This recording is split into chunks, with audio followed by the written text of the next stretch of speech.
अस्सलाम वालेकुम class, hope you are all doing very well. हमने लास्ट लेक्चर में देखा, हमारे लेक्चर नंबर 5 था, उसमें हमने बात की हमारे विजन मिशन स्टेटमेंट हमने देखी, हमने उसमें एग्जांपल्स डिस्कस की थी विजन मिशन स्टेटमेंट की। हमने देखा जो हमारे पास विजन स्टेटमेंट है उसमें हमने इस क्वेश्चन को आंसर किया, where we want to become, हम अपना फ्यूचर में कहाँ खुद को देखना चाहते हैं। फिर हमने मिशन स्टेटमेंट में देखा कि what is our current business, कि जो हमारी करंटली जो है हमारा जो बिजनेस है वो हमारे पास क्या है, करंटली हमारे पास जो मार्केट में शेयर होल्डर्स हैं वो कौन कौन है, हमारे कंपटीटर्स कौन कौन से हैं। तो हम जो है प्रेजेंट कंडीशन को जो है हम आंसर करते हैं थ्रू आवर मिशन स्टेटमेंट, और जो हमारे पास फ्यूचर जो हमारे पास प्रोस्पेक्टिव होता है उसको हम आंसर करते हैं अपने पास विजन स्टेटमेंट के अंदर। जो आज हमारा लेक्चर नंबर 6 है, बिजनेस स्ट्रेटजी एंड पॉलिसी, और आज आप लोगों का क्विज भी है, आप के ट्यूटर्स आपसे क्विज लेंगे, सो बी वेरी केयरफुल। क्विज बिल्कुल भी मुश्किल नहीं है, बहुत आसान है। अगर आपने अपने इनिशियल लेक्चर जो हैं वो साथ साथ आपने पढ़े हैं और आपने रिवाइज किए हैं तो आप इस क्विज को बहुत ईजिली जो है उसको आप अटैम्प्ट कर पाएंगे। Wish you good luck for your quiz, और अच्छी तरह से कीजिए, क्वेश्चन को पढ़िए, उसको समझिए और फिर आराम से उसको आप आंसर कीजिए। कोई जल्दी नहीं है, लेकिन एक चीज़ की आप कोशिश करें कि आप आंसर जो है जो क्वेश्चन पूछा गया है उसी के तो ऊपर आप आंसर करें, इररेलेवेंट चीज़ें आप ना डालें। बिल्कुल भी इररेलेवेंट चीज़ों से आपको फ़ायदा नहीं होगा, ट्यूटर को पढ़ने में भी जो है वो भी मुश्किल होगी। तो आप अपने क्विज को जो है बिल्कुल रेलेवेंट बनाएं, जो क्वेश्चन पूछा गया है आप स्ट्रेट फॉरवर्ड उसी को आंसर करें। अपनी प्रॉपर ऊपर एक आप हेडिंग्स बनाकर डिफ्रेंशिएट करें उसको, और अपने क्वेश्चन को जो है आप आंसर करें। अपने जो क्वेश्चन का जो पूछा गया है उसके आप हेडिंग्स बनाएं, उनको प्रॉपर्ली आप जो है वो डिवाइड कर लें और उनको फिर आप आंसर करें। तो ये आपके लिए एक इजी वे होगा आंसर करने का। सिमिलरली एक असाइनमेंट भी आपको आज शायद मिल जाए, तो असाइनमेंट को भी जो आपको पूछा गया है उसको आप आंसर करें। कोशिश की गई है कि आपके जो असाइनमेंट्स हैं उनके अंदर जो डिवीजन ऑफ नंबर्स है वो उसके अंदर मैंने उसको प्रॉपर्ली जो है रेगुलेट आप लोगों को कर दिया है। आप नंबर्स देखेंगे इस क्वेश्चन के कितनी मार्किंग है, तो ग्रेड्स के हिसाब से आप उसका आंसर दीजिए। अगर उसके 1-2 नंबर हैं तो आपको उसको उसी 1-2 नंबर के हिसाब से लिखना, उसके अंदर आपको कोई लंबी चौड़ी बात करने की जरूरत नहीं है। जितनी बात पूछी गई उसको प्रॉपर्ली उसी जो है उसी आप पैरामीटर्स में उसको आप लिखें। अगर उस क्वेश्चन के नंबर ज्यादा हैं तो इट्स मीन के there is much more detailed explanation required, तो आप उसके अंदर जो है आपके पास डिटेल डालें और उसके अंदर आप जो है प्रॉपर्ली उसको आप ऐड करें। हम रिकैप करते हैं अपने लास्ट लेक्चर को। लास्ट लेक्चर में हमने बात की थी कि हमारे पास विजन स्टेटमेंट क्या होती है, मिशन स्टेटमेंट क्या होती है। मिशन विजन स्टेटमेंट की हमने इंपॉर्टेंस डिस्कस की थी कि why mission and vision statement is important. इसको आप लास्ट लेक्चर की स्लाइड्स में देख सकते हैं। अपने नोट्स को आप प्रॉपर्ली थॉरो पढ़ें और देखें कि हमारे पास क्यों इंपॉर्टेंट हमारे पास मिशन और विजन स्टेटमेंट। फिर हमने बात की what is our business, what is our business, ये हमारे पास प्रेजेंट सिचुएशन है और आपके पास जो मिशन स्टेटमेंट है वो इसको आंसर करती है। फिर हमने बात की what do we want to become, this is our future prospect, और फ्यूचर प्रोस्पेक्ट में हमने बात की थी हमारे पास विजन स्टेटमेंट।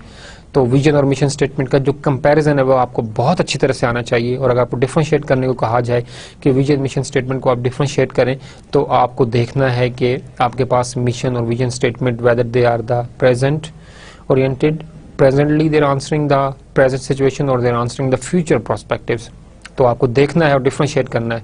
सेकंड आपको इस चीज़ को देखना है कि आपके पास जो विजन स्टेटमेंट है वो आपके पास हमेशा शॉर्ट सेंटेंस होता है और स्पेसिफिकली एक सेंटेंस होता है, और जो आपका मिशन स्टेटमेंट होता है ये हमेशा ब्रॉड होती है और बहुत क्लियर होती है, क्योंकि विजन स्टेटमेंट आपके पास हेल्प करती है आपको स्ट्रेटजी फॉर्मुलेशन, स्ट्रेटजी इंप्लीमेंटेशन और स्ट्रेटजी एवेल्युएशन के अंदर। तो आप अपने मिशन स्टेटमेंट को बनाएं और क्लियर करें। लास्ट क्लास में आप लोगों को एक असाइनमेंट दी गई थी। असाइनमेंट तो खैर नहीं, वैसे मैंने कहा था आप प्रैक्टिस करें, वो एक असाइनमेंट का पार्ट तो कंसिडर नहीं होगी। मैंने कहा था अपने ट्यूटर से आप जो है प्रॉपर्ली उसको डिस्कस करें और देखें आपके पास क्या चीज़ है। तो लास्ट क्लास में हमने कहा था कि हमारे पास जो एक विजन स्टेटमेंट मैंने बनाई थी, our vision is to care your vision, मैंने कहा था इसके आप मिशन स्टेटमेंट बनाए। तो कितने लोगों ने आप में से जो है वो बनाई और डिस्कस किया अपने ट्यूटर्स में से? मोस्टली लोगों ने बनाई है।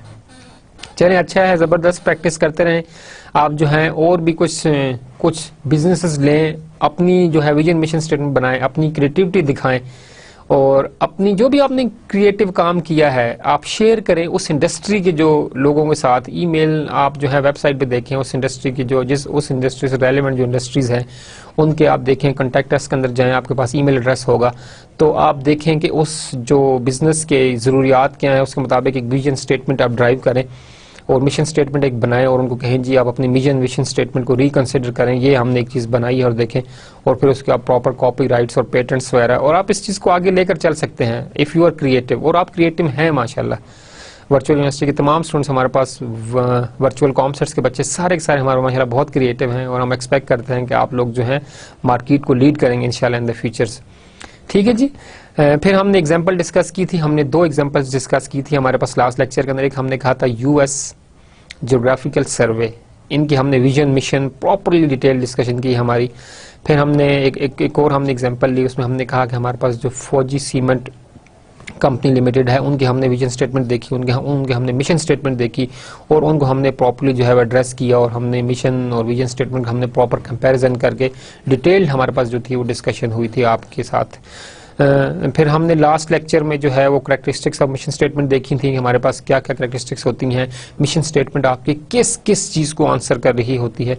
बट उसमें जो एक मोस्ट इंपॉर्टेंट पार्ट था हमारे पास ये था, जो मैं आपको रिमाइंड करवाना चाहूँगा कि जो मिशन स्टेटमेंट है वो आपको डिफ्रेंशिएट करती है आपके कंपटीटर से। ठीक है, तो जो मिशन स्टेटमेंट है वो आपको डिफरेंशिएट करती है आपके जो बाकी कंपटीटर्स हैं उनसे। तो आपकी जो मिशन स्टेटमेंट है एक्चुअल में आपके पास कोर्स ऑफ एक्शन होता है, ये सर्व एज अ फ्रेमवर्क, ये आपको एक फ्रेमवर्क होता है जो कि हेल्प करती है किसको, स्ट्रेटजी फॉर्मुलेट करने वालों को और स्ट्रेटजी इंप्लीमेंट करने वालों को। तो अगर आपके पास मिशन स्टेटमेंट क्लियर होगी, डिस्टिंग्विश्ड होगी, डिफरेंशिएट करेगी आपके कंपटीटर से आपको, तो आप एक अच्छी स्ट्रेटजी बना पाएंगे और उसको आप अच्छी तरह से इंप्लीमेंट कर पाएंगे। और अच्छी स्ट्रेटजी का इंप्लीमेंट होना और अच्छी स्ट्रेटजी का फॉर्मुलेट होना लीड करता है एक easiest monitoring for the strategy evaluation. तो आपने इन चीज़ों को बहुत तरीके के साथ देखना है। ठीक है जी, हम आज के लेक्चर में हम क्या चीज़ डिस्कस करेंगे कि इसकी इंपॉर्टेंस क्या है। हम अभी तक विजन मिशन स्टेटमेंट के ऊपर इतना फोकस क्यों कर रहे हैं। विजन मिशन स्टेटमेंट एक कंपनी की बेस होती है, जब तक आप बेस अपनी जो है उसको आप स्ट्रॉन्ग नहीं बनाएंगे, आप नेक्स्ट जो है वो स्क्रीनिंग प्रोसेस, आपके पास एक्सटर्नल एनवायरनमेंट के एक्सटर्नल फैक्टर्स, वो चीज़ें आप अच्छी तरह से नहीं कर पाएंगे। तो ये हमारा मिशन और विजन स्टेटमेंट के हवाले से ये हमारा जो है वो लास्ट लेक्चर होगा। नेक्स्ट लेक्चर हमारे पास स्ट्रेटजिक प्लानिंग के ऊपर हम बात करेंगे, स्ट्रेटजिक प्लानिंग क्यों ज़रूरी है, और अगर कंपनीज जो है वो स्ट्रेटजिक प्लानिंग नहीं करती तो उनका क्या क्या नुकसानात हैं और वो कंपनीज किस तरह से लॉस में जा सकती हैं। अगर नहीं करती तो उसके रीजंस क्या हैं, हम इनके इंशाल्लाह डिटेल डिस्कशन हम इसको नेक्स्ट, इसके बाद लेक्चर नंबर 7 में हम इसको इजीली और इन्हांस्ड और प्रॉपर वे में हम इसको जो है हमारी डिस्कशन होगी। आज के लेक्चर में हम बात करेंगे जी importance of vision and mission statement, कि हमारे पास जो विजन और मिशन स्टेटमेंट है ये क्यों इंपॉर्टेंट है कंपनी के लिए, कंपनी विजन और मिशन स्टेटमेंट क्यों बनाती है, हमने इसको देखा। लेकिन हम इसको देखेंगे हमारे पास कि क्यों ज़रूरी है। फिर हमारा जो सेकंड फोकस आज होगा वो हमारे पास होगा reason for developing a written mission statement. Mission statement का इन राइटिंग रिटन डिक्लेरेशन वो क्यों ज़रूरी है। अब मिशन स्टेटमेंट तो कहीं भी इसको लिखने की क्यों ज़रूरत है, इसकी इंपॉर्टेंस क्या है, मिशन और विजन स्टेटमेंट क्या चीज़ रिमाइंड कराती है एक मैनेजमेंट को, एम्प्लॉयज़ को, इंडस्ट्री को, स्टेक होल्डर्स को, आपके पास क्यों ज़रूरी है, और उसको रिटन फॉर्म में लिखा हुआ होना क्यों ज़रूरी है, ये हम डिस्कस करेंगे अपने पास रीजंस फॉर। फिर हम बात करेंगे कंपोनेंट्स, जो मोस्ट इंपॉर्टेंट है कि विजन और मिशन, जो आपके पास मिशन स्टेटमेंट है इसके कंपोनेंट्स कौन कौन से ऐसे कंपोनेंट्स हैं जिसको मिशन स्टेटमेंट आंसर करती है, और कौन कौन से ऐसे कंपोनेंट्स हैं जिसको मिशन स्टेटमेंट बनाते हुए हर हाल में फोकस करना, उसको आपने ध्यान में रखना है। ओके जी, we should start our today's lecture. हमारे पास मिशन स्टेटमेंट की इंपॉर्टेंस क्या है और विजन स्टेटमेंट की इंपॉर्टेंस क्या है। Mission statement must be well documented, जो आपके पास मिशन स्टेटमेंट है उसका एक अच्छी तरह से डॉक्यूमेंट होना ज़रूरी है, वो प्रॉपर्ली डॉक्यूमेंटेड हो। आप अगर इंडस्ट्री के अंदर जाएं तो आपके पास एक सीईओ के ऑफिस में या उस इंडस्ट्री के एंट्रेंस के ऊपर बिल्कुल लिखा होता है मिशन स्टेटमेंट, कि हमारा मिशन क्या है, हमारा विजन क्या है। तो इसका एक प्रॉपर्ली डॉक्यूमेंटेड होना, आपको तो पता है, you are in the industry, you know what is your mission and vision statement, but जो आपके क्लाइंट्स हैं, जो आपके कंज्यूमर हैं, जो आपके पास स्टेक होल्डर्स हैं, उनको भी पता होना चाहिए भाई इस इंडस्ट्री की विजन और मिशन स्टेटमेंट क्या है। इसलिए इसका वेल डॉक्यूमेंटेड होना जरूरी है, बहुत जरूरी है। एक तो मैंने बात की कि आपके पास इंडस्ट्रीज के अंदर डिफरेंट जगह पर लिखा होता है। देन आप किसी भी ऑर्गेनाइजेशन की अगर आप जो है उनकी जो है एनुअल रिपोर्ट उठा लें, किसी भी इंडस्ट्री, बैंकिंग सेक्टर को उठा लें, सीमेंट इंडस्ट्री आप उठा लें, आप जब एनुअल रिपोर्ट किसी भी इंडस्ट्री की उठाएंगे तो आप ये बात देखेंगे कि जो आपके पास इनिशियल पेजेस हैं उसके आपके पास सीईओ, बोर्ड ऑफ डायरेक्टर का जो भी आपके पास मैसेज है, उसके बाद आपके पास कंपनीज डायरेक्ट अपना विजन और मिशन स्टेटमेंट बताती हैं। ताकि जो रीडर है उसको डायरेक्टली पता चले कि असल में ये कंपनी इन फ्यूचर क्या देखना चाहती है और करंटली इनकी स्ट्रेटजीज क्या है, करंटली इनकी मिशन स्टेटमेंट क्या है और वो किस तरह से अपने ऑब्जेक्टिव्स को जो है वो अचीव करने के लिए आगे जो है बढ़ रही हैं। इस तरह से आप देखें, आपके पास जिन कंपनीज की वेबसाइट्स हैं और वेबसाइट पे जाएं तो बिल्कुल इनिशियल फर्स्ट पेज के ऊपर आपके पास जो है कंपनी अपना विजन और मिशन स्टेटमेंट जो है उसको वो प्रॉपर्ली डिक्लेयर करती है। और इस विजन और मिशन स्टेटमेंट को प्रॉपर्ली डिक्लेयर करने का मकसद ही यही होता है कि रीडर जो है उस कंपनी के बारे में जान जाए कि ये कंपनी जो है वो फ्यूचर ओरिएंटेड है, इस कंपनी की जो है पर्पस जो है वो जो इसकी है वो हमारे पास पर्पस क्या है और इन फ्यूचर ये खुद को कहाँ पर देखना चाहते हैं और इस फ्यूचर को सिक्योर करने के लिए इन्होंने अपनी मिशन स्टेटमेंट बनाई हुई है और इस मिशन स्टेटमेंट को ये किस तरह से प्रॉपर्ली जो है वो एड्रेस कर रहे हैं। तो हमारे पास मिशन स्टेटमेंट का वेल डॉक्यूमेंट होना बहुत ज्यादा जरूरी है। क्यों जरूरी है हम इसको देखते हैं कि forms with a formalised mission statement, ये अब हम इसकी इंपॉर्टेंस बता रहे हैं कि हमारे पास मिशन स्टेटमेंट क्यों इंपॉर्टेंट है। ये हमने एक सर्वे से, एक लिटरेचर से हमने बात देखी और मैंने इसको यहाँ पे आपके लिए कोट किया। The firm with a formalised mission statement has twice the average return on share holders equity than those firms without a formalised mission statement. This statement focus on the formalization of the vision of the mission statement. The mission statement must be formalized.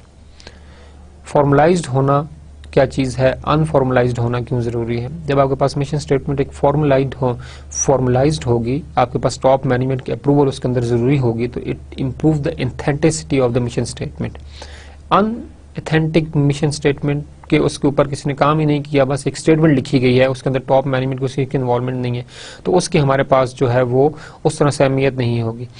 जो ये sentence हमें बता रहा है कि हमारे पास वो forms जो कि हमारे पास एक फॉर्मलाइज्ड मिशन स्टेटमेंट बनाती हैं, उनका जो रिटर्न है, उनका जो एवरेज रिटर्न है on share holder equity. Share holder equity हमारे पास क्या चीज होती है, हमारे पास टोटल एसेट माइनस लायबिलिटीज, जो हमारा बाकी बच जाता है हमारे पास शेयर होल्डर इक्विटी कहलाती है। शेयर होल्डर्स के जो रिटर्न है, जो average return on the share holder equity, वो हमारे पास ट्वाइस है कि 2 गुना ज्यादा आपके पास जो है वो क्या है, रिटर्न आपको जो है वो मिल रहा है। अगर आपके पास ये आपको बताया जा रहा है कि आपके मिशन स्टेटमेंट का फॉर्मलाइज्ड होना क्यों जरूरी है। हमने बात की हमारा वेल डॉक्यूमेंटेड होनी चाहिए।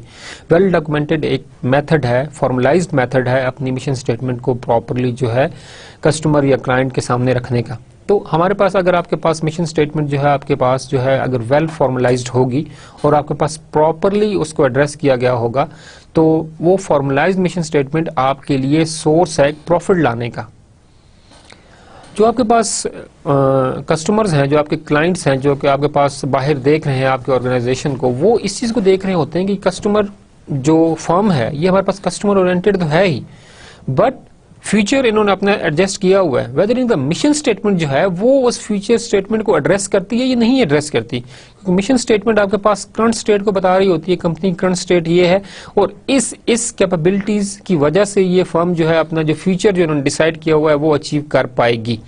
तो हम इसी चीज को हम देख रहे हैं कि हमारे पास जो चीजें हैं यहाँ पर सारी की सारी मिशन स्टेटमेंट जो हमने डिस्कस की हैं वो सारी की सारी फॉर्मलाइज्ड होना जरूरी है। और अगर आप अपने मिशन स्टेटमेंट को फॉर्मलाइज्ड रखेंगे और कस्टमर्स और क्लाइंट और शेयर होल्डर जो आपके पास हैं, जो स्टेक होल्डर्स आपके पास हैं, वो सारे के सारे अगर इससे अवेयर हैं, हाँ ये कंपनी एक फॉर्मल मिशन स्टेटमेंट रखती है और इनका जो इरादा है, जो इनकी इंटेंशंस हैं वो हैं कि ये फ्यूचर में खुद को इस स्टेट पर देखना चाहती हैं, तो वहां पर आपको रिटर्न जो है, जो प्रॉफिटेबिलिटी है, जो मार्केट शेयर है वो ज्यादा है बानिस्बत उन फॉर्म्स के जिनकी जो है वो फॉर्मलाइज्ड नहीं है, जिन्होंने प्रॉपर्ली स्टैंडर्ड अपनी मिशन स्टेटमेंट नहीं बनाई हुई।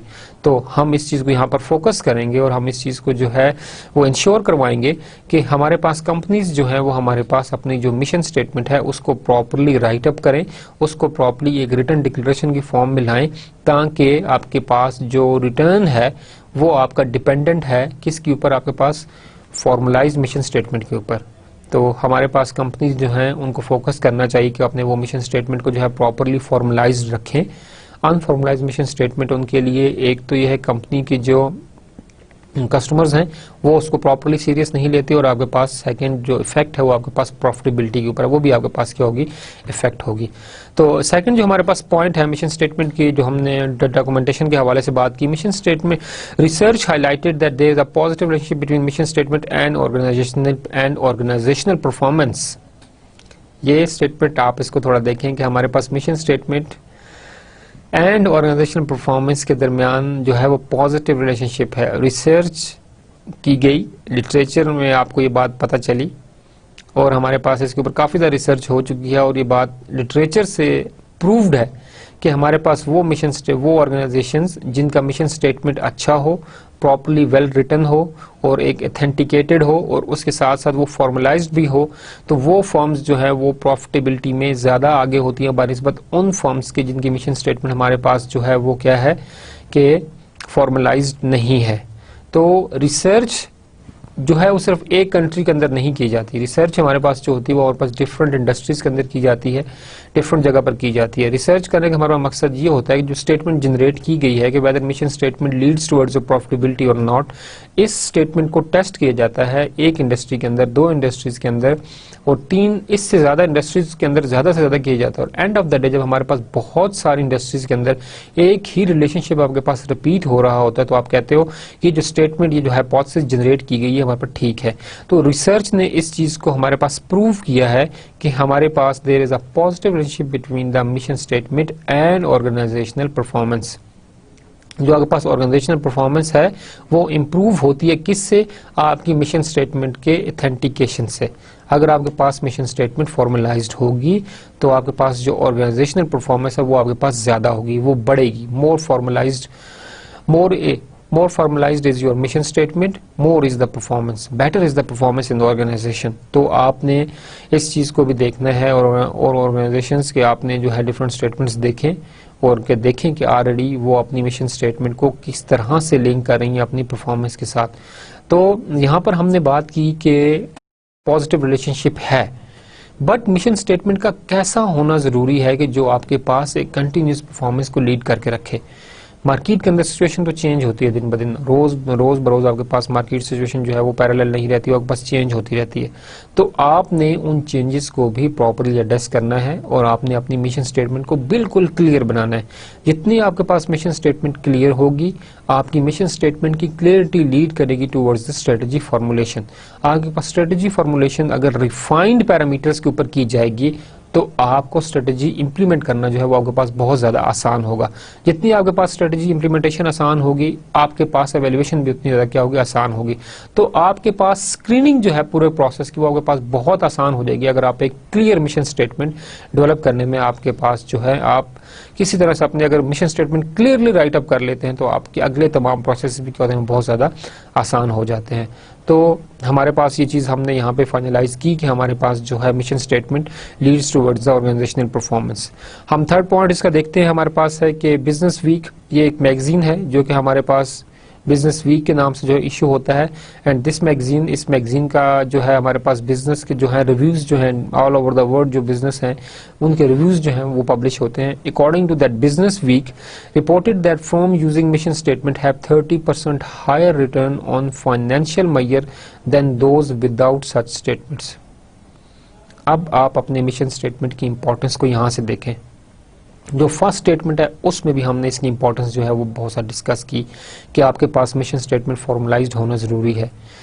आपकी मिशन स्टेटमेंट अगर फॉर्मलाइज्ड होगी तो आपके पास जो शेयर होल्डर इक्विटी है वो twice the average return on the share holder equity, share holder equity के ऊपर आपको ट्वाइस जो है एवरेज रिटर्न मिलेगा। पहला बेनिफिट हमने डिस्कस किया। सेकंड हमने देखा कि हमारे पास ऑर्गेनाइजेशनल जो मिशन स्टेटमेंट है ये डायरेक्टली लिंक है आपके पास परफॉर्मेंस में। अब हमने जो एक्चुअल जो मार्केट कंडीशन में जो है जो हमारे पास जो हमारा बिजनेस वीक है, वीकली है जो बिजनेस वीक है, उसने रिपोर्ट किया कि हमारे पास 30% high return on the financial measures. आपके पास फाइनेंशियल मेजर्स में आपके पास फाइनेंशियल रेशियोज होती हैं, आपके पास 30% प्रॉफिटेबिलिटी इंप्रूव होती है अगर आपके पास मिशन स्टेटमेंट है। अगर आपके पास मिशन स्टेटमेंट होगी और प्रॉपरली वेल रिटन होगी और क्लियर होगी तो आप जो है वो 30% एक्स्ट्रा जो है वो प्रॉफिट अपना जो है वो कमा सकते हैं बनिस्बत उन ऑर्गेनाइजेशन के जिनकी मिशन स्टेटमेंट हमारे पास बिल्कुल भी नहीं होती। तो इन तीनों पॉइंट्स को अपने जहन में रखें कि मिशन स्टेटमेंट की इंपॉर्टेंस क्या है। 30% एक ऑर्गेनाइजेशन के लिए 30% profitability, 30% return on the financial measures, ये एक बहुत बड़ा प्रॉफिट है ऑर्गेनाइजेशन के लिए। तो ये तीनों चीजें आपके पास जो है वो जो है वो इम्पोर्टेंस जो है जनरेट करती हैं कि एक ऑर्गेनाइजेशन को अपनी मिशन स्टेटमेंट जो है वो ज़रूर जनरेट करनी चाहिए। और ऑर्गेनाइजेशन को बेशक वो शॉर्ट टर्म में काम कर रहे हैं या लॉन्ग टर्म में काम कर रहे हैं, ऑर्गेनाइजेशन को अपनी मिशन स्टेटमेंट जो है काम करनी चाहिए, ताकि आप अपने रिसोर्सेज को जो है वो प्रॉपरली जो है वो एलोकेट कर सकें और अपने रिसोर्सेज की प्रॉपर मैनेजमेंट आप जो है करवा सकें अपने एम्प्लॉयज़ से और ख़ुद भी।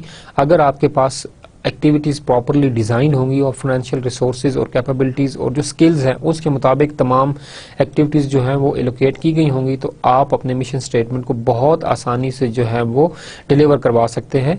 ठीक, और आपके पास mission statement leads towards a vision statement, और अपने विजन स्टेटमेंट की तरफ आप बहुत तेज़ी से प्रोग्रेस कर सकते हैं। हम अभी बात करते हैं कि हमारे पास reason for developing written mission statement. हमने पीछे बात की, हमने 3 इंपॉर्टेंस की बात की कि मिशन स्टेटमेंट प्रॉफिटेबिलिटी को बढ़ाता है, जो आपके पास फाइनेंशियल मेजर्स हैं वो 30% ज़्यादा आपके पास रिटर्न देती हैं अगर आपके पास वेल रिटर्न जो है आपके पास फॉर्मलाइज जो है वो मिशन स्टेटमेंट हो। फिर हमने देखा कि हमारे पास जो है twice of the share holder equity, अगर आपके पास फॉर्मलाइज मिशन स्टेटमेंट आपको रिटर्न देती है twice of the share holder equity. ठीक है, तो हमारे तमाम की तमाम, अब हमने यहाँ पे जो हम बात करने जा रहे हैं कि उसको आप वेल रिटन, उसको आप डॉक्यूमेंट करें, एक प्रॉपर डिक्लेरेशन की फॉर्म में लाएं। ये क्यों जरूरी है हमारे पास, हम इसके ऊपर बात करेंगे इस स्लाइड के अंदर कि reason for developing written mission statement. Written mission statement क्यों होना जरूरी है? To ensure the unity of the purpose within the organisation. देखें कि हमारे पास जो ऑर्गेनाइजेशन के अंदर जो यूनिटी है, जो एम्प्लॉयज की जो हमारे पास यूनिटी है, हमने जब बात की कि हमारे पास यूनिटी ऑफ द पर्पस, एक ऑर्गेनाइजेशन के एस्टेब्लिशमेंट का पर्पस क्या है, वो ऑर्गेनाइजेशन क्यों बनाएगी, ये तो आपके पास विजन स्टेटमेंट है कि हमने फ्यूचर में यहाँ पर होना है, हमारी एग्जिस्टेंस का जो पर्पस है वो ये है, और इस पर्पस को फुलफिल करने के लिए करंटली हम जो है वो किस बिजनेस में हैं और फ्यूचर में हम कहाँ पर खुद को देखना चाहते हैं। तो ensure unity of purpose within the organisation, आपके जो मिशन स्टेटमेंट होगी जब वो रिटर्न होगी और एम्प्लॉयज के बिल्कुल सामने होगी और उसको रोजाना वो रीड आउट करेंगे, या उनके आते जाते आपने डिफरेंट जगह पर अपने विजन स्टेटमेंट को और मिशन स्टेटमेंट को आपने प्रॉपरली उसको नोटिफाई किया हुआ है और हर एम्प्लॉय को मिशन स्टेटमेंट अपनी पता है, तो वो एक ऑर्गेनाइजेशन के अंदर यूनिटी जो है वो क्रिएट करेगी। जो ऑर्गेनाइजेशन के जो डिफरेंट प्रोसेस हैं उनके दरमियान हमारे पास कोई प्रॉब्लम नहीं होगा। तमाम एम्प्लॉयज़ को पता है कि हमारा जो ऑब्जेक्टिव है, जो गोल है वो ये है, उस गोल को अचीव करने के लिए आपके तमाम एम्प्लॉयज़ जो है वो मिलकर काम करेंगे और इंश्योर करेंगे कि हमारे पास जो ऑर्गेनाइजेशनल मिशन है उसको हमने हर हाल में जो है वो पाया तकमील तक पहुंचाना है। तो यहाँ पर हमने बात की कि हमारे पास जो पहली चीज़ है कि आपके पास अगर मिशन स्टेटमेंट नहीं लिखी हुई होगी तो आपके एम्प्लॉयज़ के पास कोई विजन ही नहीं होगा कि हम जो काम कर रहे हैं उसकी डायरेक्शन क्या है, ये फ्यूचर में हमें किस तरफ लेकर जाएगी। जब आपको इस चीज़ का पता ही नहीं है तो फिर आप क्या करेंगे, आपके लिए चीज़ों का सॉल्व करना बहुत ज़्यादा मुश्किल हो जाएगा। जब आपके पास डायरेक्शन ही नहीं होगी तो आप मंजिल का तयन कैसे करेंगे? जब आपके पास मंजिल होगी तो आप अपने पास प्रॉपर डायरेक्शन लेकर चलेंगे, ये रास्ता इस तरफ जाता है, ये रास्ता इस तरफ जाता है, अगर हम ये कोर्स ऑफ एक्शन जो है वो अडॉप्ट करेंगे तो हम फ्यूचर में इस स्टेज तक पहुंच पाएंगे। तो आपने अपनी मिशन स्टेटमेंट को वेल रिटर्न रखना है, उसको प्रॉपरली आपने डॉक्यूमेंट करना है और अपने एम्प्लॉयज़ को जो है प्रॉपरली आपने उसको रिमाइंड करवाना है गाहे बगाहे कि हम जिस तरफ जा रहे हैं ये हमारी मंजिल नहीं है, हमने अपनी जो मिशन स्टेटमेंट हमने इसके ऊपर फोकस करना है। एक्चुअल में हमारा मिशन जो है वो ये है, हमने इस मिशन स्टेटमेंट के ऊपर फोकस करना है ताकि हम फ्यूचर में यहाँ तक खुद को पहुँचा पाएं। तो ये आपके पास ऑर्गेनाइजेशनल इंटीग्रिटी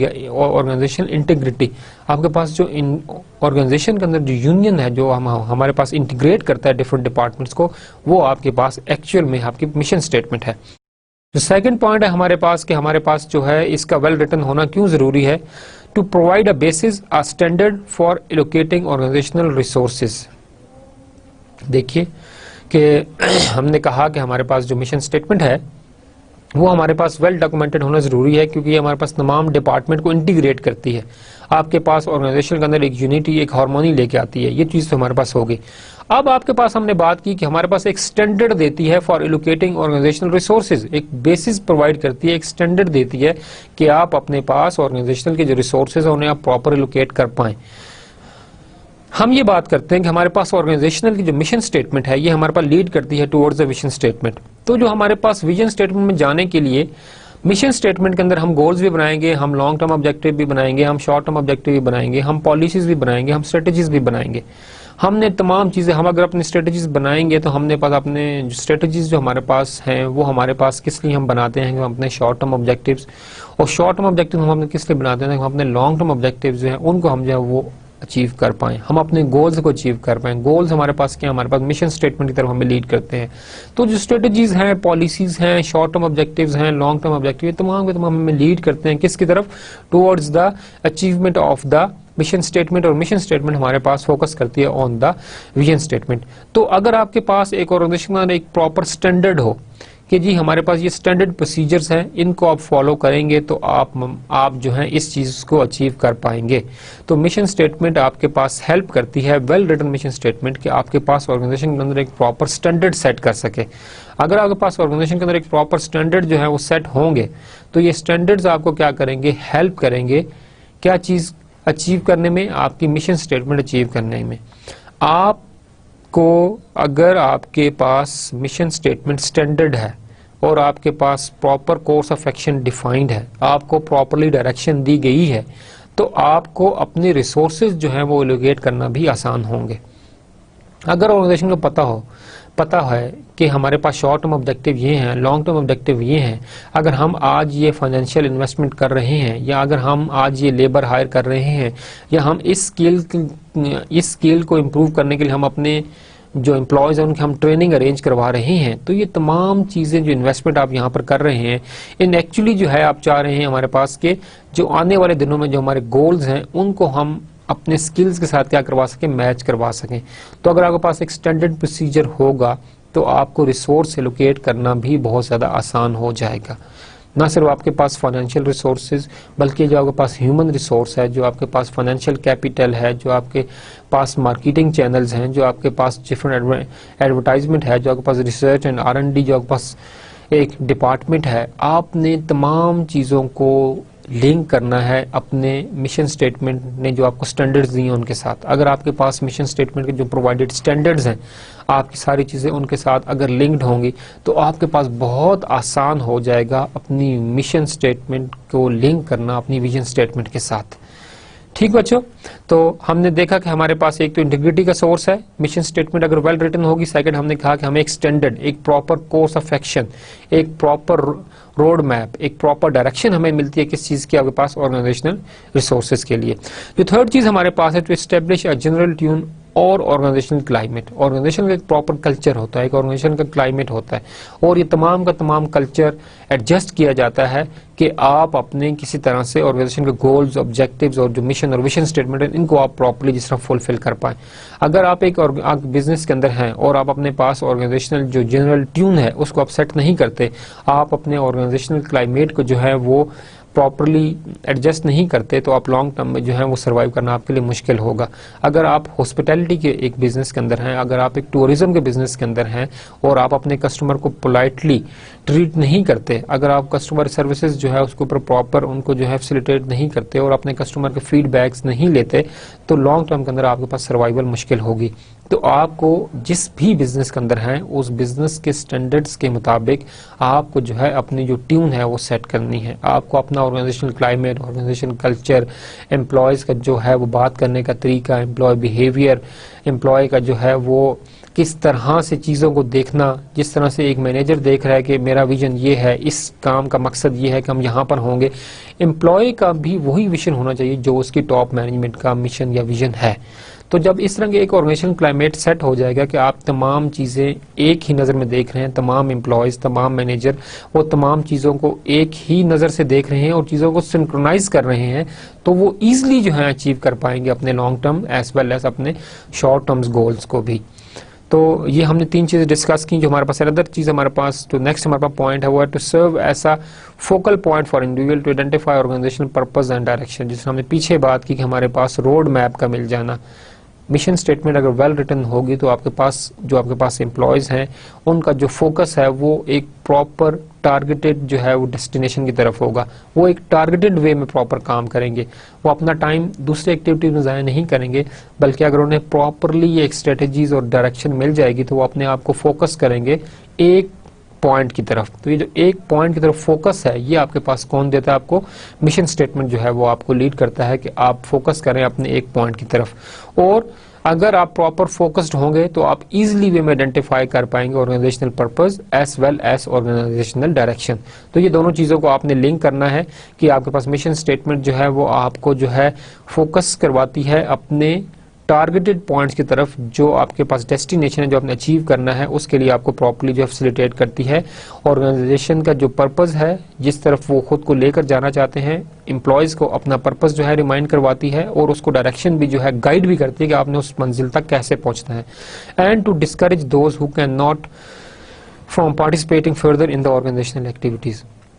मिशन स्टेटमेंट जो है उन लोगों को तो डायरेक्शन प्रोवाइड करेगी जो कि अपनी ऑर्गेनाइजेशन के साथ सिंसियर हैं और वो फोकस्ड हैं और उनको ऑर्गेनाइजेशन की डायरेक्शन का पता है, उनको टॉप मैनेजमेंट की सोच का भी पता है और वो अपनी टॉप मैनेजमेंट के साथ जो है प्रॉपरली सिंक्रोनाइज्ड वे में आगे बढ़ना चाहते हैं।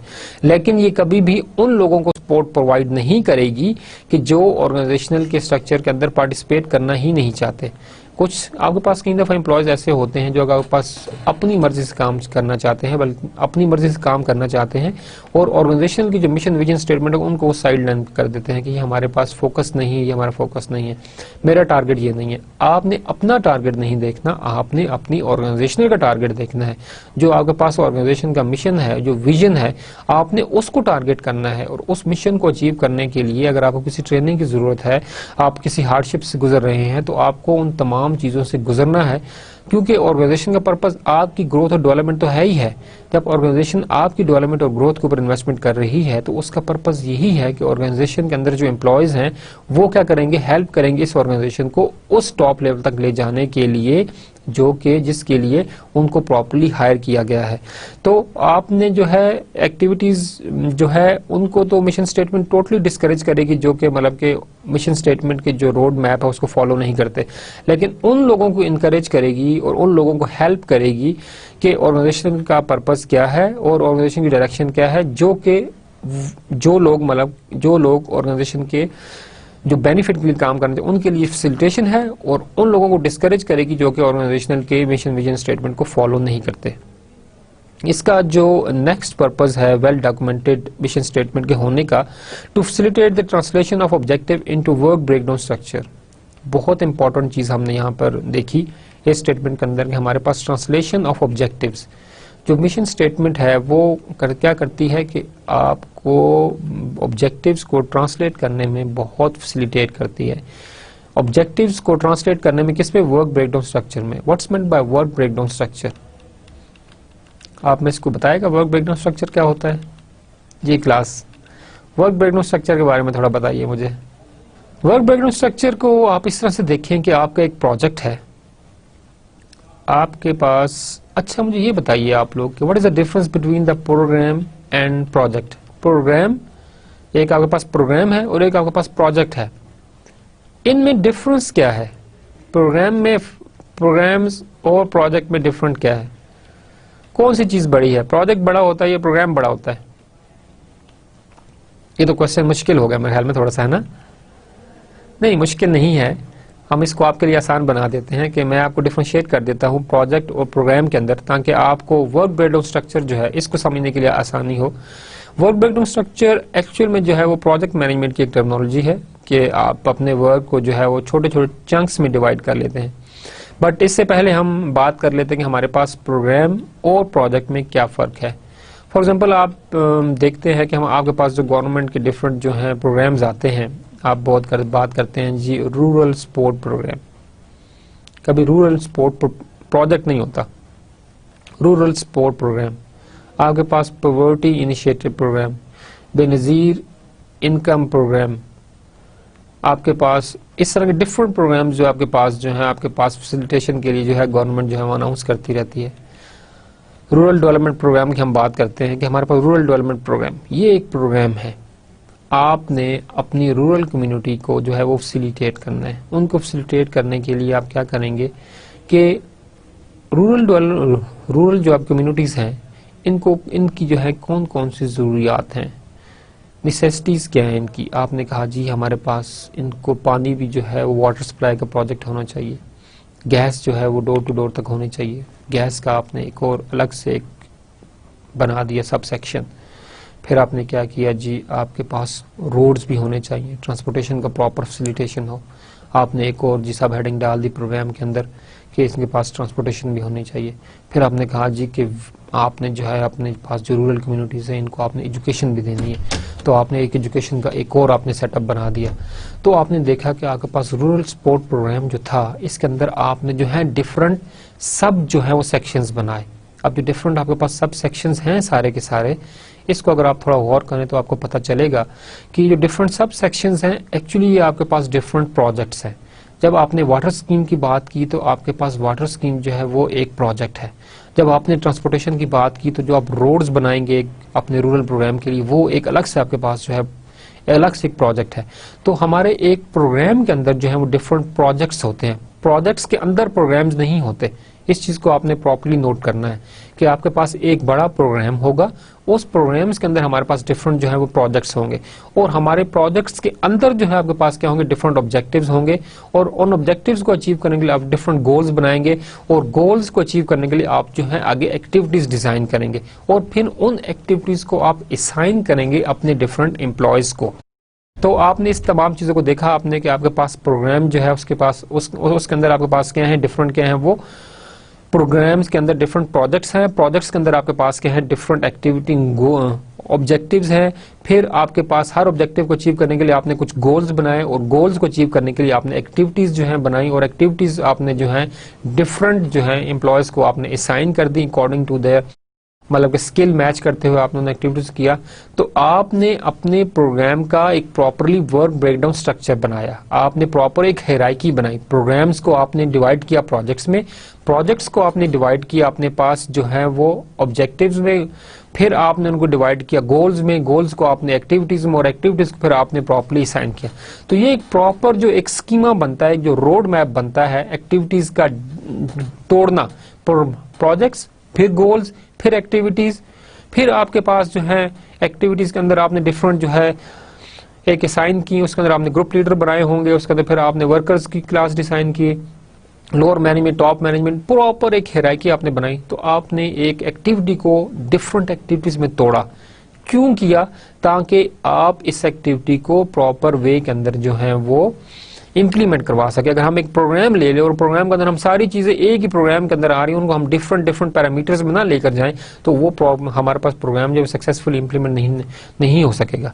क्योंकि जो ट्रांसपोर्टेशन प्रोजेक्ट रिक्वायरमेंट है वो वाटर प्रोजेक्ट से बहुत डिफरेंट है। जो आपके पास सुई गैस आपने देनी है कम्युनिटी को, उसकी जो है रिक्वायरमेंट्स जो है आपके बाकियों से बहुत डिफरेंट है। अगर आपने कम्युनिटी को स्कूलिंग सर्विस देनी है तो स्कूलिंग सर्विसेज एजुकेशन जो है उसमें एजुकेशन के एक्सपर्ट्स का होना जरूरी है।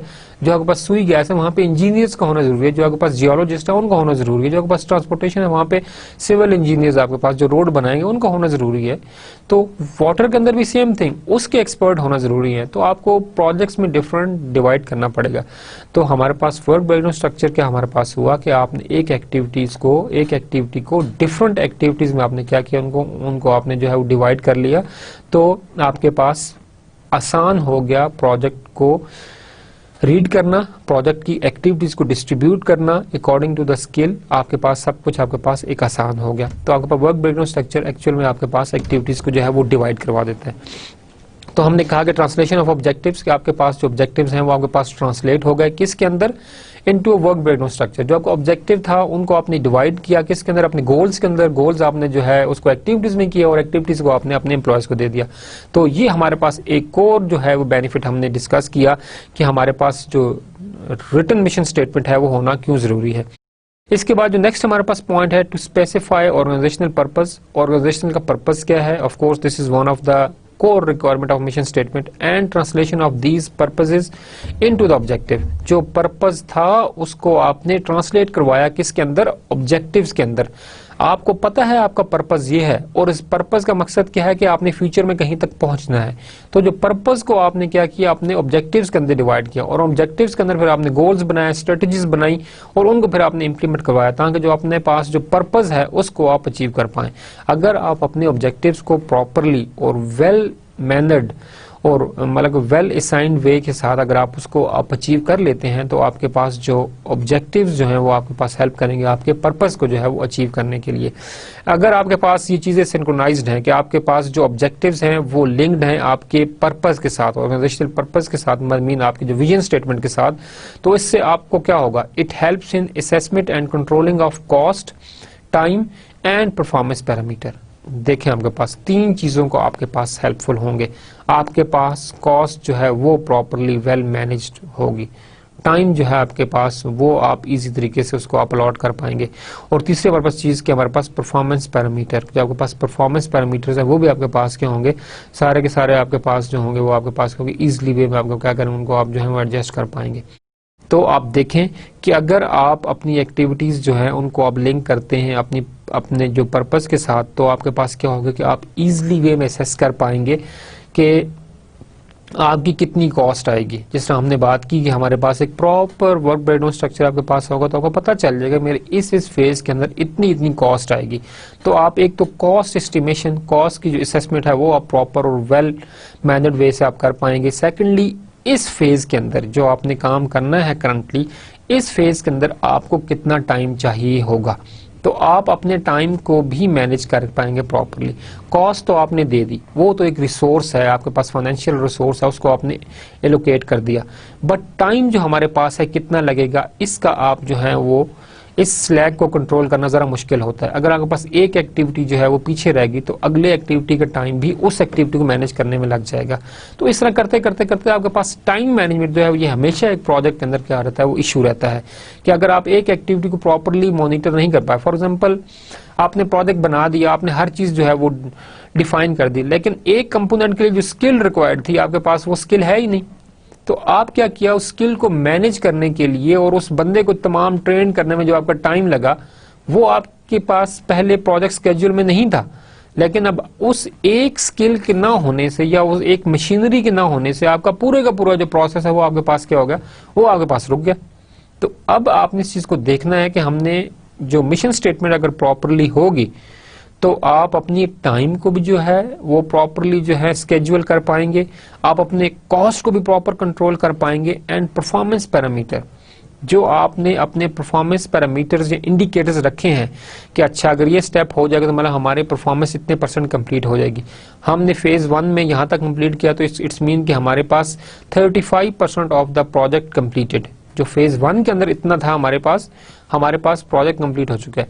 जब आप गवर्नमेंट सेक्टर के अंदर या किसी भी इंडस्ट्री से आप जब कोई फंड लेते हैं तो वो आपको फंड डायरेक्टली पूरे के पूरे प्रोजेक्ट का नहीं दे देते, वो आप कहते हैं कि आप अपने प्रोजेक्ट को जो है डिवाइड करें फेजेस के अंदर, और हर फेज के हिसाब से जो है प्रोजेक्ट क्या करते हैं वो रिलीज किया जाता है। जब आप एक फेज कंप्लीट करते हैं तो आप कहते हैं जी मेरा 30% जो है प्रोजेक्ट जो है वो कंप्लीट है। तो जो ऑर्गेनाइजेशंस के होते हैं हमारे पास लोग, या एक गवर्नमेंट सेक्टर के अंदर जो हमारे पास पॉलिसी मेकर्स हैं, जो हमारे पास डिफरेंट डिपार्टमेंट्स हैं, वो जाके असेस करते हैं उस प्रोग्रेस को कि यहाँ तक प्रोग्रेस हुई है तो ये हमारे पास प्रोग्रेस जो है वो ठीक है या नहीं। अगर वो प्रोग्रेस जो है वो ठीक होती है तो वो क्या करते हैं कि वो नेक्स्ट फेज की तरफ क्या करते हैं, मूव करते हैं। हाँ जी, यहाँ तक जो था प्रोग्रेस वो कंप्लीटेड है, तो सेकंड जो फेज है उसका जो बजट है वो रिलीज कर दिया जाता है। सिमिलरली सेकंड बजट की जब आपके पास अकाउंटेबिलिटी होती है, जब उसके ऑलरेडी जो हमारे पास जो प्रॉपर उसको आके जब इंजीनियर्स असेस करते हैं तो आप जो है नेक्स्ट फेज की तरफ चले जाते हैं। इससे एक तो यह है कि आपके पास बजट भी आ रहा है, साथ साथ जो है पता भी चल रहा है आपके पास जो भी आपके पास इंडस्ट्रीज हैं, ऑर्गेनाइजेशंस हैं या एक एम्प्लॉयर है कि हमारे पास जो है प्रोजेक्ट आगे की तरफ भी जा रहा है।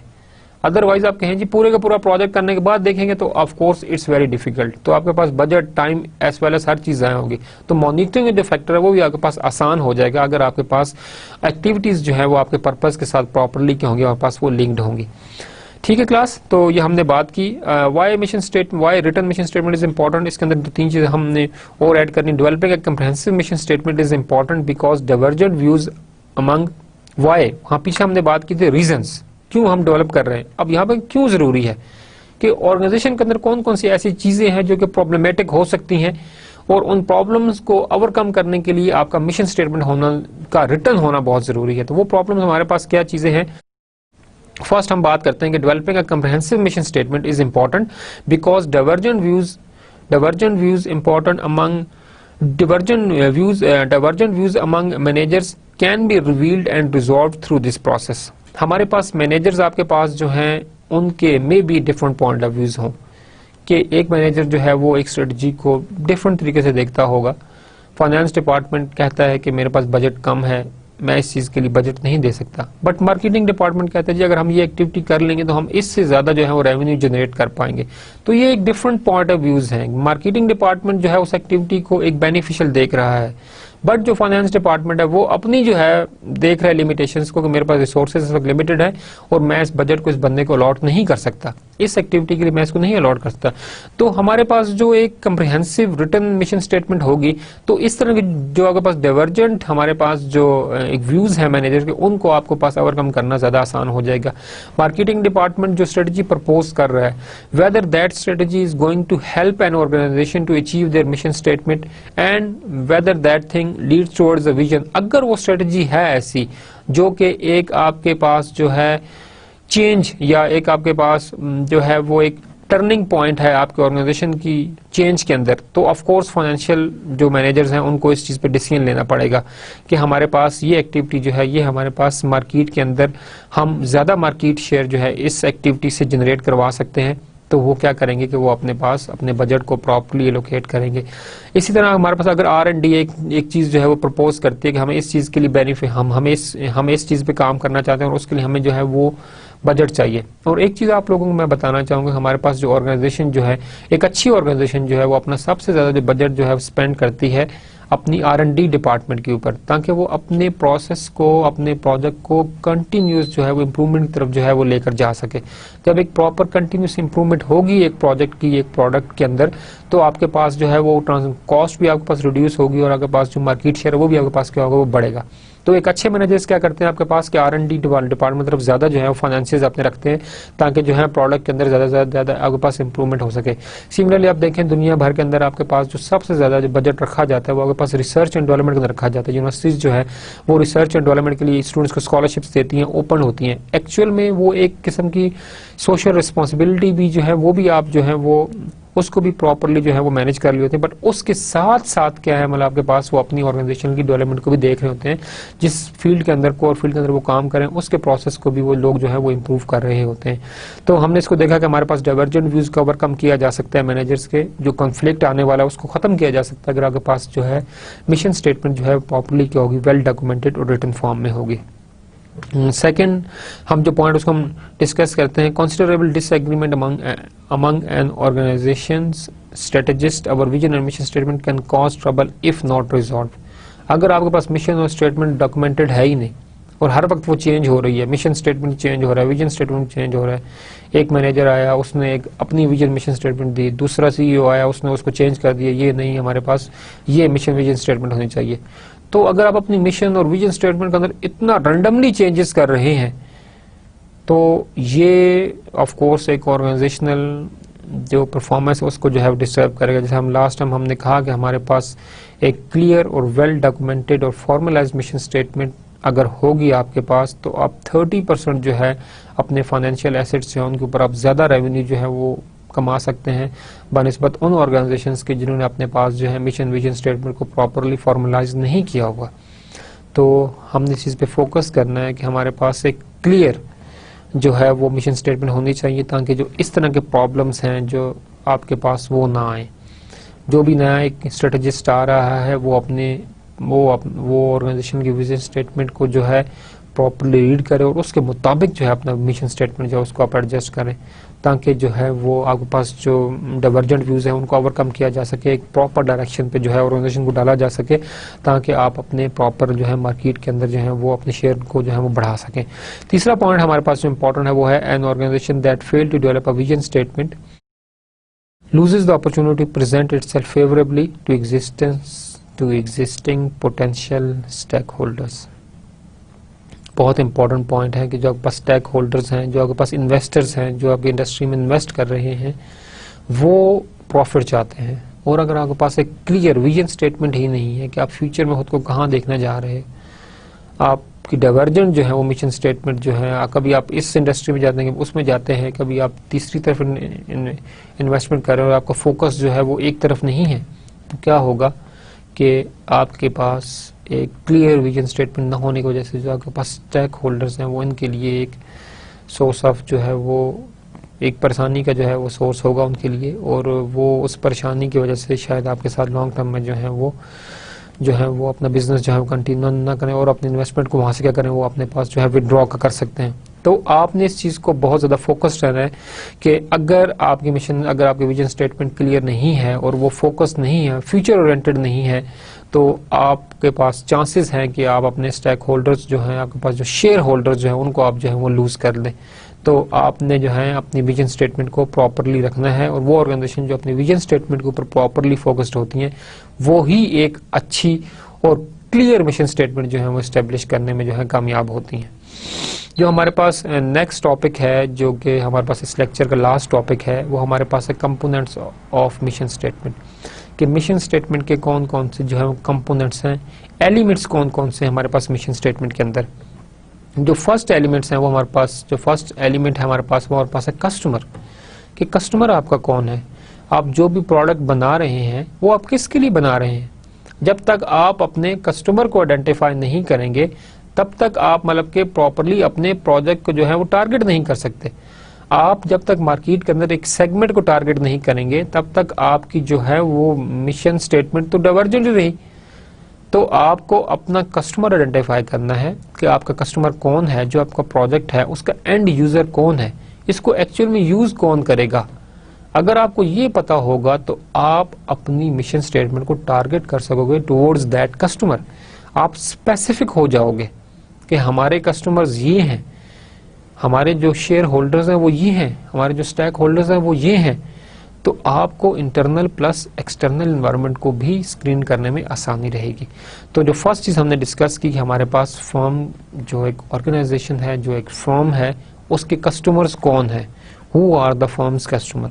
जो सेकंड चीज़ है हमारे पास product and services, what are the firm's major products. देखिए आपके पास कि अगर आपके पास फर्स्ट चीज़ क्लियर है कि आपके पास कस्टमर्स कौन है, तो सेकंड क्वेश्चंस को आंसर करना आपको बहुत ज़्यादा आसान होगा। अगर आप मैन्युफैक्चरिंग इंडस्ट्री के अंदर हैं और अगर आप क्लॉथ्स बना रहे हैं, अगर आप गारमेंट इंडस्ट्री के अंदर हैं, तो आपको पता होगा कि हमारे जो कस्टमर हैं वो कौन है। गारमेंट इंडस्ट्री को कौन कौन से लोग गारमेंट्स यूज़ करते हैं, किस किस कस्टमर हमारे पास होंगे। अब गारमेंट्स इंडस्ट्री के अंदर अगर हम देखें तो आप इस चीज़ को देखेंगे कि आपके पास एज फैक्टर आ जाता है। हमारे पास कुछ क्लाइंट हैं, एज फैक्टर को आप देखें, 1 से 5 साल के बच्चे के जो क्लॉथ्स हैं वो डिफरेंट होते हैं 5 से 10 साल के बच्चे से, 5 से 10 साल, इस तरह आपके पास सेगमेंट्स हैं, एज के अंदर आपके पास सेगमेंट हैं। अब आपको डिफाइन करना है कि वेदर आप इन तमाम जो एज के अंदर जो डिफरेंट सेक्टर्स हैं इनको आप सबको लेकर चलना चाह रहे हैं, या आप जो है स्पेसिफिक एक सेगमेंट को, फॉर एग्जांपल जो जी मिडिल एज है, यंगस्टर हैं, हम इनको लेकर चलना चाह रहे हैं। जो टीनेजर्स हैं हम इनके लिए ड्रेस बनाएंगे, जो चिल्ड्रन है उनको बनाएंगे, जो आपके पास बिल्कुल किड कैटेगरी है आप उसके लिए बनाएंगे। तो अगर आप कैटेगरी डिफाइन कर लें अपनी, तो कस्टमर्स आपको यहाँ से क्लियर हुए तो आपको आसान हो जाएगा कि आपके पास जो प्रोडक्ट है वो किस किस्म का होगा। किड्स के गारमेंट्स अपनी होती हैं, चिल्ड्रन की अपनी होती हैं, यंगस्टर्स की अपनी हैं, टीन एज का अपना एक फैक्टर है। तो आपने मार्केट ट्रेंड्स को भी देखना है, आपने स्टाइल को भी अडॉप्ट करना है, और आपने मार्केट नीड को भी देखना है, और उसके मुताबिक आपने अपनी चीज़ों को डिज़ाइन करना और प्रोडक्ट अपना बनाना है। लेकिन जो इंपॉर्टेंट चीज़ है यहाँ पर कि अगर आप किसी सर्विस सेक्टर के अंदर हैं, अगर आप सर्विसेज दे रहे हैं, किसी एनजीओ के अंदर हैं, आप किसी वेलफेयर डिपार्टमेंट के अंदर हैं, तो उस लिहाज से आपके जो कस्टमर हैं वो डिफरेंट होंगे। अगर आप एजुकेशन की सर्विसेज प्रोवाइड कर रहे हैं तो आपने देखना है कि एजुकेशन सर्विसेज के मुताबिक आपके जो कस्टमर्स हैं वो कौन से हैं, स्कूल जाने वाले बच्चे हैं या जो स्कूल नहीं जाते वो वाले बच्चे हैं। तो उस हिसाब से आपका जो कस्टमर है वो एक डिफरेंट होगा। तीसरी चीज़ आप देखें, markets, geographically where does the firm compete. आपने अपना कस्टमर चूज़ कर लिया, आपने अपना प्रोडक्ट एंड सर्विसेज भी चूज़ कर लिया, अब अपनी मार्केट चूज़ करनी है कि कौन सी स्पेसिफिक लोकेशन है, कौन कौन सी जगह पर आपका प्रोडक्ट जो है उसकी एक्सेप्टेंस जो है वो ज़्यादा है। जियोग्राफिकली जो है आप अपने प्रोडक्ट को किस किस जगह पर जो है वो मार्केट कर सकते हैं। वेदर आप जो हैं वो लोकली जो है वो अपने बिजनेस को रखना चाह रहे हैं, या आप उसको जो है इंटरनेशनलाइजेशन की तरफ जाना चाह रहे हैं, आप जो है उसको आउटसोर्स भी करना चाहते हैं, आप जो है ऑफ शोर आउटसोर्सिंग की तरफ भी जाना चाह रहे हैं। तो आपको देखना है कि आपकी जो इंडस्ट्री की जो जियोग्राफिकल लोकेशन है वो मतलब क्या होनी चाहिए, कहाँ पर होनी चाहिए, और आपके पास जो भी आप स्ट्रेटजीज बना रहे हैं, अपना प्रोडक्ट बना रहे हैं, उसकी एक्चुअल में मार्केट क्या है और मार्केट के अंदर कौन कौन सा कंपटीटर्स हैं, और जो आप प्रोडक्ट बनाने जा रहे हैं वो मार्केट में किस किस प्रोडक्ट से जो है वो कम्पीट करेगा, ताकि आप अपने प्रोडक्ट की क्वालिटी उन प्रोडक्ट के हिसाब से मेंटेन रख सकें। Technology is the form technologically current. जो आप टेक्नोलॉजी आपने यूज़ की, क्या वो करंट टेक्नोलॉजी है या आप अभी तक जो है वो ओल्ड टेक्नोलॉजी के मुताबिक ही चीज़ें जो है वो बना रहे हैं। अगर आप ओल्ड टेक्नोलॉजी के मुताबिक जा रहे हैं, तमाम आपके सिस्टम जो है वो मैनुअल हैं, तो आपके पास जो टाइम है वो एक्स्ट्रा लगेगा। टाइम फैक्टर आपके पास बहुत बड़ा है। जब आपके पास डिमांड आती है किसी प्रोडक्ट की, तो वो आपको एक टाइम स्लॉट देते हैं, उसी टाइम स्लॉट के अंदर ही आपको प्रोडक्ट बनाकर जो है कस्टमर को डिलीवर करना होता है। तो ये चीज़ आपके पास बहुत ज़्यादा एक ध्यान देने वाली है कि आपने अपने पास जो टाइम स्लॉट है उसको आपने प्रॉपर देखना है कि आपके पास टाइम स्लॉट है, इसके अंदर आपने प्रोडक्ट बनाना है। तो अगर आप टेक्नोलॉजी नहीं यूज़ करेंगे तो आपके पास जो टाइम फैक्टर है वो भी बचेगा, जो आपके पास प्रोडक्ट का प्रोसेस है वो भी इनोवेटिव होगा, और आपके पास प्रोडक्ट की क्वालिटी है वो भी आपके पास ज़्यादा होगा। अगर आपका प्रोडक्ट की क्वालिटी अच्छी होगी तो आपके पास जो मार्केट के अंदर जो एक्सेप्टेंस है वो भी आपके पास क्या होगी, वो ज़्यादा होगी। तो आपने टेक्नोलॉजी के ऊपर भी फोकस रखना है। थर्ड हमारा जो हमारे पास फिफ्थ पॉइंट है, हमारा concern for survival, growth and profitability. Is the firm committed to growth and financial soundness. अगर आप ये देखना चाहते हैं कि फर्म जो है वो अपने सर्वाइवल, ग्रोथ और प्रॉफिटेबिलिटी की तरफ जा रही है, और ये सब कुछ जो है फर्म अपने प्रॉफिटेबिलिटी के लिए काम कर रही है, तो उसके लिए आपको देखना होगा कि क्या फर्म जो है वो अपनी ग्रोथ के साथ कमिटेड है। अगर अपनी ग्रोथ के साथ कमिटेड है तो ऑफ कोर्स जो ऊपर वाले तीनों फैक्टर्स हैं वो हमारे पास सही साबित होते हैं। हाँ जी, फर्म ग्रो कर रही है, इट्स मीन कि वो अपने सर्वाइवल के लिए कोशिश कर रहे हैं, अपनी ग्रोथ के लिए कोशिश कर रहे हैं, और अगर ग्रो करिए तो ऑफ कोर्स इसकी जो प्रॉफिटेबिलिटी है वो भी बढ़ रही है। एंड फाइनेंशियल साउंडनेस, ग्रो करने के लिए ज़रूरी है कि आप फाइनेंशियली जो है वो साउंड हो, जो आपके पास फाइनेंशियल रिसोर्सेज हैं, जो आपको डिफरेंट एक्टिविटीज़ को मैनेज करने के लिए चाहिए, मार्केटिंग के लिए चाहिए, R&D के लिए चाहिए, एडवर्टाइजमेंट के लिए चाहिए, आपने सैलरीज देनी है, बोनस देने, रिवॉर्ड्स देने हैं, आपने अपने तमाम लाइबिलिटीज़ को ओवरकम करना है, तो उसके लिए आपका फाइनेंशियल साउंड होना बहुत ज़रूरी है। अगर आप ये चीज़ें प्रॉपरली मैनेज कर रहे हैं तो इट्स मीन कि आप जो हैं अपने सर्वाइवल के लिए कंसर्न है, आप ग्रोथ की तरफ जा रहे हैं, और आपके पास जो प्रॉफिटेबिलिटी वो भी आपके पास बढ़ रही है। फिलॉसफी जो बिलीव्स होते हैं, वैल्यूज़ होती हैं, एस्पायरेशंस होती हैं, और जो हमारे पास ethical priorities of the firm वो जो होती हैं, क्या वो हैं या नहीं है। What are the basic beliefs, आपके बिलीव्स क्या हैं, आपकी फर्म्स की वैल्यूज़ क्या हैं, आप किस चीज़ से एस्पायर हैं, आपकी एस्पायरेशंस क्या हैं, और and ethical priorities of the firm. आपको इन तमाम चीज़ों को भी देखना है, और अपने पास मिशन की जो फिलॉसफी है उसके अंदर आपने इन तमाम चीज़ों को जो है वो गौर करना है। डिफरेंट कल्चर्स के अंदर डिफरेंट एथिक्स, डिफरेंट बिलीफ्स और डिफरेंट नॉर्म्स होते हैं, तो आपने मिशन स्टेटमेंट के अंदर इस चीज़ को भी फोकस करना है कि जो आपकी फ़िलासफ़ी है वो उस कंट्री के एथिक्स, बिलीफ्स और जो एथिकल प्रायोरिटीज़ हैं उनको देखते हुए आपने अपनी मिशन स्टेटमेंट को जो है उसको आपने एडजस्ट करना है। Self concepts, what is the firm distinctive competitiveness और मेजर कम्पिटिटिव एडवांटेज। आपका मेजर कम्पिटिटिव एडवांटेज क्या है। अगर आपके पास मेजर कम्पिटिटिव एडवांटेज है तो it's mean this is a positive points towards your self concept. Concern for the public image, is the firm responsive to the social, community and environmental concern। क्या आपकी जो firm है वो इन तमाम concerns के ऊपर भी फोकस करती है, नहीं। कंसर्न फॉर द कम्युनिटी, आप कम्युनिटी, अपने लिए तो आप कंसर्न हैं, अपनी फाइनेंशियल साउंडनेस भी आपने रखी हुई है, आप फर्म के लिए काम भी कर रहे हैं और आप चीज़ें तमाम आपने एडजस्ट की हुई हैं, क्या आप कम्युनिटी के लिए भी सर्विसेज दे रहे हैं या नहीं दे रहे, ठीक है। तो is the firm responsive to the social, community and environmental concern. इन तमाम, आप अगर किसी केमिकल इंडस्ट्री में आप पेंट्स बना रहे हैं, फॉर एग्जांपल पेंट इंडस्ट्री में है, और आप मतलब एनवायरमेंटल कंसर्न नहीं है, जो आपके पास केमिकल्स निकल रहे हैं पानी के अंदर जिनको आप बहा रहे हैं, या जो आपके पास in the form of vapours जो हैं जो इन्वायरमेंट के अंदर जा रही हैं, या इन द फॉर्म ऑफ स्मोक जो है आप उसको रिलीज कर रहे हैं इन्वायरमेंट के अंदर, क्या उसके लिए आपको कंसर्न है कि नहीं। उसके लिए आपने टेक्नोलॉजिकल प्रोसेस अडॉप्ट किए हैं ताकि हम तमाम जो हैजर्ड्स हमारे पास केमिकल्स हैं उनके जो एक आपके पास पॉइजनस इफेक्ट है उनको ख़त्म किया जा सके, आप इसके लिए कंसर्न है कि नहीं। इसके लिए भी अपने अपने मिशन स्टेटमेंट के अंदर फोकस करना है। Concern for the employees, are employees a valuable asset of the firm. क्या आप अपने फर्म्स को, फर्म के जो एम्प्लॉयज़ हैं इनको आप जो है वो एम्प्लॉय लेबर समझते हैं या आप उनको एसेट समझते हैं। जो अच्छी फर्म्स होती हैं वो अपने एम्प्लॉयज़ को एसेट समझती हैं, उनको ट्रेनिंग देती हैं, उनको एसेट समझती हैं, क्योंकि वो उनको लॉन्ग टर्म में रिटेन रखना चाहती हैं, ठीक। तो आपने अपने मिशन स्टेटमेंट में इस चीज़ को फोकस करना है कि वेदर आप मतलब कि एम्प्लॉय के ऊपर, एम्प्लॉय की डेवलपमेंट, एम्प्लॉय की ट्रेनिंग, रिवॉर्ड सिस्टम, इस पर फोकस करते हैं या आप नहीं करते।